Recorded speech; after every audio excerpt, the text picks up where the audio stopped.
Like many of you, this morning I saw the headlines of LeBron James complaining about the officiating following the Suns game. My first thought was, well, what's new? I mean, if LeBron James opens his mouth, he's complaining. And by now, most of you know that the Lakers, for the second year in a row, are absolutely blowing other teams away in trips to the foul line, while also not sending the other team to the foul line.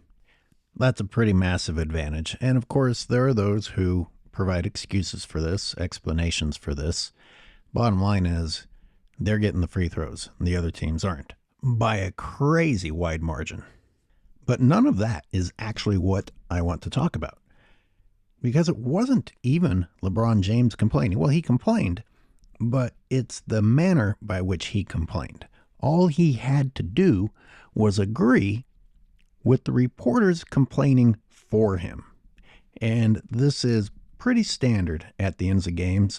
It's just reporters coming up, sucking off LeBron, waiting their turn to suck off LeBron, ask him exactly what he can't wait to respond to, not asking him things he doesn't want to respond to. In this case, he doesn't even have to get fined for criticizing the officiating because the journalists actually said it. I mean, the sucking up is crazy.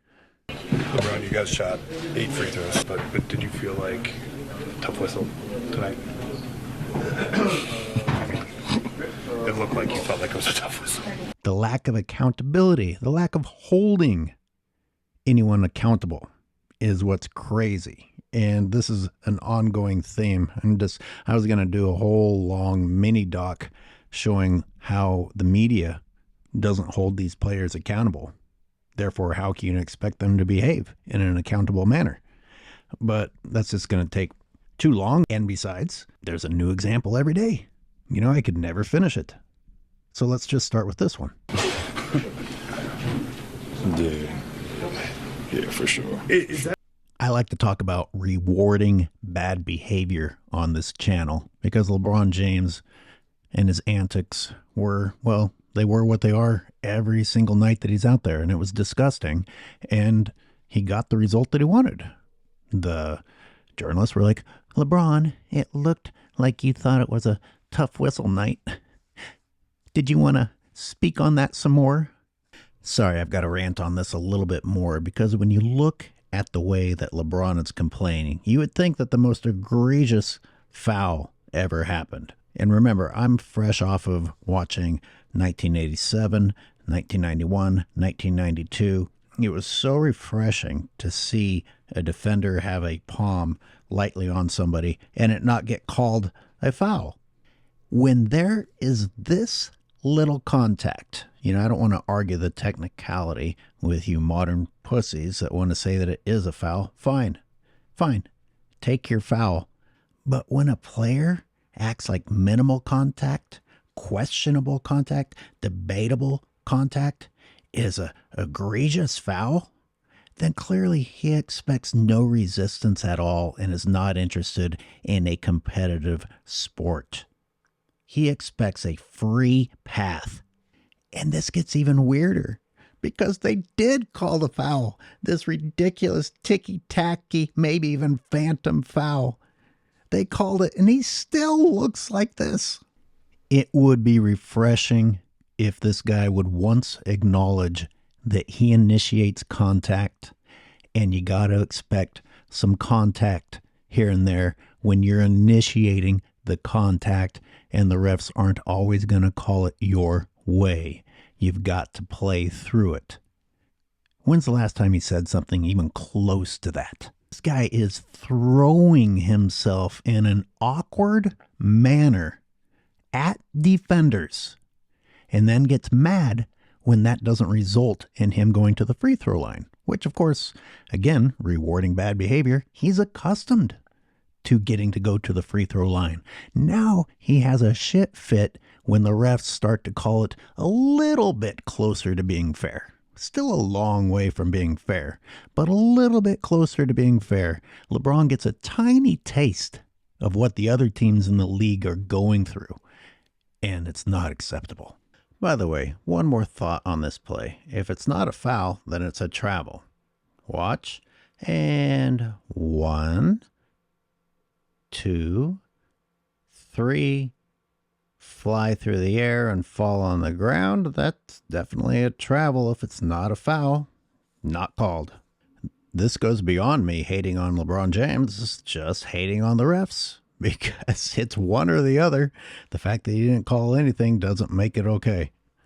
Take a quick break to see LeBron fouling KD on the hand here to the extent that he knocks him down, and there is no call. You'd probably like to see that from another angle, as would I, but it's evidence against LeBron, so no such angle was ever shown. And for variety, let's take a moment to look at LeBron's ball handling. Yep, you just rest that ball there with your palm completely under it.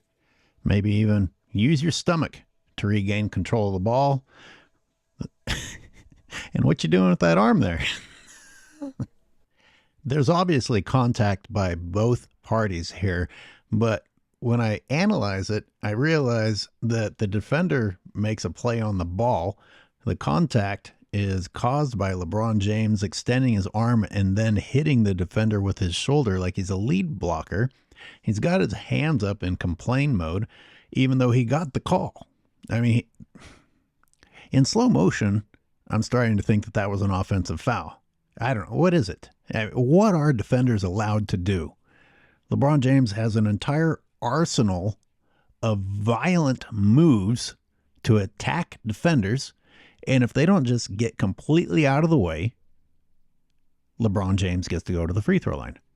Hey, there's a position we rarely see LeBron in, complaining. Now, what's he complaining about? He actually got the foul call, but he thinks it's a take foul, even though half the Suns team is in front of him. Let's enjoy. God, look at this clumsy monster. And hold the ball again. How many steps was that between dribbles? Whatever you need, LeBron. Oh, and carry it again. This clumsy fuck is like me. He nearly has to do the splits in order to dribble between his legs. And after treating us to the skills challenge, we see what it looks like to shoot a wide open three. Excitement. This is what not being respected looks like. You think he's aware of that? No, no, no. He holds his hand in that position, whether he makes it, whether he misses. Yes, LeBron, you are quite the gunslinger. Out of 19 shots, 4 weren't right at the rim. I digress. I'm supposed to be talking about the announcers. Well, let's listen to Richard, LeBron's dick is always in my mouth, Jefferson, lie to the audience. Wants to get involved. What?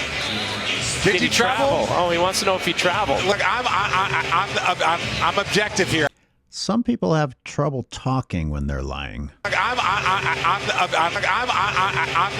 Well, let's take a look ourselves. All right, there's the last dribble. Now, today's less talented ball handlers want to say that that huge, massive stride after his last dribble was a gather step. It wasn't in the past. I'm sick of arguing whether it is now. Let's move on. Because traveling's so bad now, I've probably got 3 or 4 more steps to choose from after that one. Okay, here comes another stride. The foot finally is coming down, and I'm stopping it right here so you don't get confused because he's still moving the right foot. And boom, there officially the dragging foot evolves into a full mini step. And boom, there's another step after that. I know it's easy to lose track in that abomination of footwork, but even if you don't count the special needs version of a gather step, there were 3 more steps. Richard Jefferson does his part to help kids stay confused about what traveling actually is. Listen. Let's see. Did James... Oh. Well, it depends on when you're basing it off the gather. One might think that's bad enough, but LeBron also got away with dislodging the defender. An offensive foul and a blatant travel.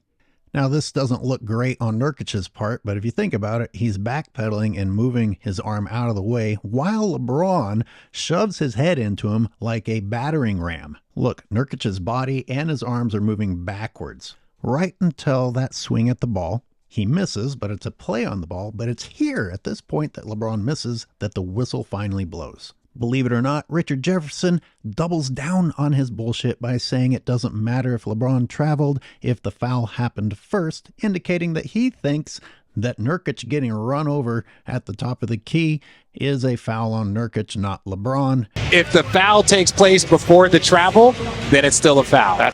So the people educating the audience have now backpedaled from the gather step excuse and are now claiming that that's Nurkic committing a foul as he gets run over. Do you know how hard it is to be in a legal defensive position when the offensive player is allowed to take 5 steps?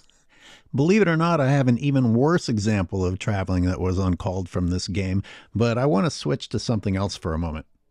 Another pretty impressive performance. Yeah, I mean, he's pushing forward. Because it doesn't end with the in-game announcers or the journalists in the locker room. It continues with NBA legends like Worthy just saying absolute, complete horseshit that makes you cringe. It doesn't have to be LeBron James that he's talking about. When it's bullshit, and you don't like seeing grown men that you looked up to or that you thought were great in some regard just spewing bullshit because now they have a job that says spew bullshit. James, do you like that a grown man is faking a bloody nose to try and convince the world that he got hit and distract them from the fact that he just traveled and barreled into the lane? There is no visible blood. LeBron picks and prods at his nose until he finally gets his nose bleeding, or maybe it never did. Like, I never saw any convincing evidence. It's clearly didn't get hit hard enough for there to be any substantial blood running down his nose. He has to keep messing with his own nose to finally get some evidence in order to stop the game. What a fucking piece of shit. I want to look James Worthy in the eye and ask him. I don't want to say anything disrespectful. I just want to ask him if he truly believes this is a great performance. If he's truly impressed by this. LeBron had 2 completely alone dunks that came as a result of the other team throwing the ball away. Not even him stealing it. He's all alone. And he talks trash to the crowd and flexes. And Nurkic throws it into the backcourt. Another chance for James. The scoop and the flush. Do you know what the score is, LeBron? Does anything matter to you at all except for yourself? And he still can't get creative with these wide open dunks. But the worst thing is he acts like he made a great defensive play or he dunked over the top of somebody. Sometimes I wonder if he knows what planet he's on. Well, I'm sure to him he's on planet LeBron. James Worthy, what are your honest feelings that LeBron is cussing so loud you can hear it on national television and complaining after almost every possession? How do you really feel about a man behaving that way? James, how do you feel about the fact that LeBron James took 7 steps without being called in one possession, took 4 in another possession, and instead of realizing he got away with it, was complaining? Stephen A. Smith, as a black man, I gotta know how you feel about this. Mr. Worthy, what do you think about the defense on these 3-pointers? Are you impressed? How many shots did you take in your career that looked like this? Is the game better this way? Or did you guys play the wrong way, as Scottie Pippen says? How proud should a man be that occasionally he makes some of these wide open 3-pointers as a professional athlete? Let's go back to looking at game footage from the Lakers-Suns game, and I've got 2 plays in particular I want you to pay attention to. Here, take a look at LeBron's right arm. It is wrapping around the defender. In this still frame, he has his entire arm on the defender. The hand is on the knee. And then the still frame captures, well, it captures LeBron. Okay, uncalled offensive fouls. Complain about that, LeBron. Well, that's a carry. That's a Jordan Poole carry right there. And 1, 2, 3, 4, 5. And of course he's screaming. I mean, it looked awkward. It must have been someone else's fault. We got to look at that again. Let's look at Mr. Grace himself. There's the last dribble, and he is gathering the ball, which would make that the gather step that just came down. But since you more talented kids need 2 steps to gather the ball with now, we'll say that one's the gather step. So it's either 2 steps or 1 steps, but there's yet another one. And another one. And watch the right foot now, because he's LeBron James and he just needs to resituate himself. He's allowed to move his pivot foot and take yet another step. How many did you count total? I mean, it's either 5 or 6. Neither one of those is the legal number. And for you kids who grew up watching LeBron James, the legal number is 2. You guys probably actually think you're allowed 3, 3.5, or some bullshit like that. Regarding the foul, you see Nurkic is moving parallel with him. LeBron just looks awkward as F. Thanks to traveling, he's able to throw off Nurkic, who never really comes close to him again after that. And after LeBron gets away with 25 steps without being whistled, he has the nerve to complain. Let's chalk that one up for another one that went in the Lakers' favor. Wow, they actually have a replay of this offensive foul. I guarantee the announcers didn't say shit about that being illegal. Not only is LeBron guilty of arm wrapping, I would say he's guilty of molestation in this case. And here it is on NBA official, arm wraps, offensive foul, offensive player wraps opponent in post. Poor LeBron, such unfair treatment, being allowed to get away with illegal moves right in front of the refs. Yep, that's a ref right there, front row seat, to see LeBron's illegal moves. James, you are sitting on a panel where you guys are talking about LeBron James's scoring streak. Again. I mean, giving a compliment is one thing. Providing a stat is one thing. But you guys regurgitate the same thing constantly, and we have to hear the announcers talk about it every single game. Come up with some new content. Season, all the good players, Dirk, Vince Carter, and so on. LeBron's already ahead of all those guys combined. Just with his points this year. Crushing them. Yeah. It's unbelievable what he's doing. I mean, how many times are you going to bring up a stat that you've already talked about that isn't even a real stat, because you know damn well they aren't including the playoffs, because you know damn well if you included the playoffs, he wouldn't have a streak. And you're also ignoring the fact that he sits out as many games as he wants to. So for someone to come back after a full week of rest and not have a decent game would be a little crazy. And even then, we have to consider making layups a great game. James, what's the longest stretch of rest you remember ever getting in the regular season back when you were playing? Let me run something by you. Do you know that February 13th was the last game LeBron played before the All-Star break? Then he played half of that game. Really, only minutes-wise, he only got up to a quarter of playing. And if you look at my videos, you see that he was kind of just walking around. So are we even going to count that? So you've got from the 13th to the 18th. Then you have from the 18th to the 23rd, because he skipped the 22nd.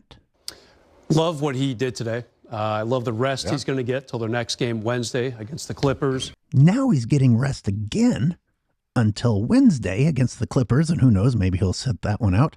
That means he played 3.25 games in 16 days. And you're praising this man? 3.25 games in 16 days. Yeah, it's unbelievable what he's doing. Yeah, it's unbelievable what he's doing. It's unbelievable what he's doing. And then you guys sit up on that panel and you go along with the lie, this fake injury.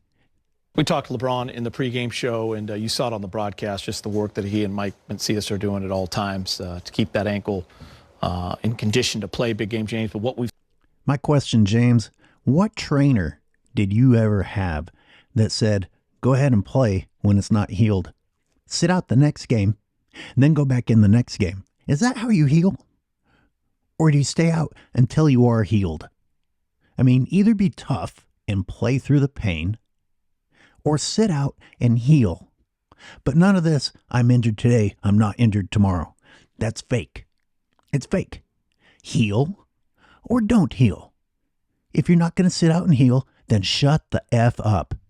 You know, shut up like you do on that panel, keeping your mouth shut when you know the truth. I must reiterate, what trainer says go out and re-aggravate an injury? Go out there and keep playing, even though this has been an ongoing, persistent problem. And you're going to delusionally say, oh, because he needs to help his team win. How in the hell is it that he happens to play the games that they play bad teams, but not against the good teams? And can we please talk about the dancing before the games and the unnecessary dunks during the games? Dude, you're wide open. You're uncontested. If you have a foot problem, lay the ball in. Ah, the face of the league. That's how you behaved, right? James Worthy, you endorse that behavior? And now moving screens. I mean, that's as moving of a screen as can be. It never stopped moving.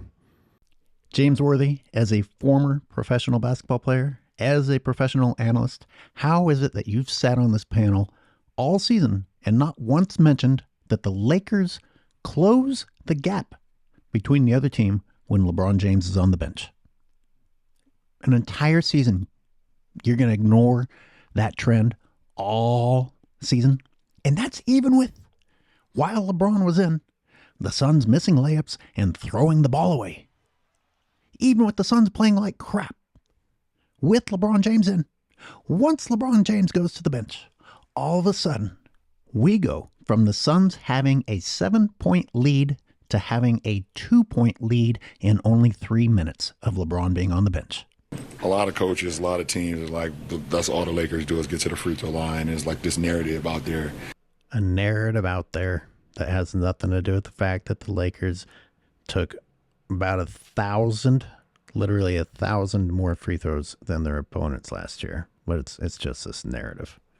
In this same interview, LeBron refers to them as attackers. They attack the rim. And yet the Lakers are ranked dead last in the league in drives to the rim.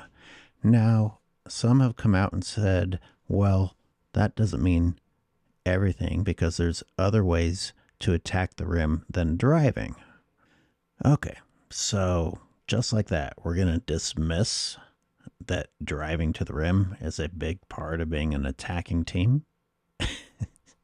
We're just going to forget the huge free throw disparity and the fact that the Lakers are last in driving to the rim because there are other ways to attack the rim. That does not wipe the slate clean. By the way, are we just going to ignore the fact that this egomaniac made sure to put a skull cap on for the post-game interview when he's supposed to be showering and has retouched up his makeup and his beard dye? That's what you used to do, right, James? There's so much more from that game to show you, but this video is going on forever. I will do the whole game and put it in the members section, but for now, I'm going to offer this much of it to you. LeBron James gets away with a moving screen every time he sets a screen. LeBron James gets away with dislodging defenders. Yes, that's a real rule. I didn't make that up. Dislodging defenders by lowering his shoulder and shoving them out of the way. And you announcers say, oh, he overpowered him. It's illegal. And as the defender goes stumbling backwards out of bounds, you announcers have the nerve to talk about what LeBron is doing in year 21. Don't miss a chance to tell us what a great passer LeBron James is because he can get the ball into Anthony Davis in a league that does absolutely nothing about pick and rolls. Just so you know, I am breaking down the entire game, but it's taking a long time, so I'm going to go ahead and put this one out now. I'll put the full game breakdown in the members section for those of you who want to come check it out. And I've broken down so many of these games that I confidently, I say I know what I'm going to find. I know that I'm going to find LeBron James not putting on a great performance, not being inspiring, despite James Worthy complimenting him, despite the journalists complimenting him. I know I'm going to see that he got away with fouls. I know that I'm going to see him complaining his ass off and talking about money again. The best way to get someone's attention now is to make them put their money where their mouth is. So for you LeBron fans or denialists who would say, no, it's not true. See, you didn't even watch the game yet. You don't know. I'm willing to put money on it. If you were here and we could put money on it before I even edit the game, I would absolutely put money down that I would find everything that I just said I would find. That's how bad LeBron James is. That's how bad the product is. I know I'm going to see someone behaving in a way that makes me want to throw up. And this embarrassing behavior, this embarrassing man, this embarrassing product is what they keep doubling down on. As you can imagine, watching the entire game, recording the entire game, editing the entire game, and then explaining all the bullshit in the game takes a lot of time. So I got to ask, should I do it? Is it necessary or is it redundant yet? I've been doing this for 5 years.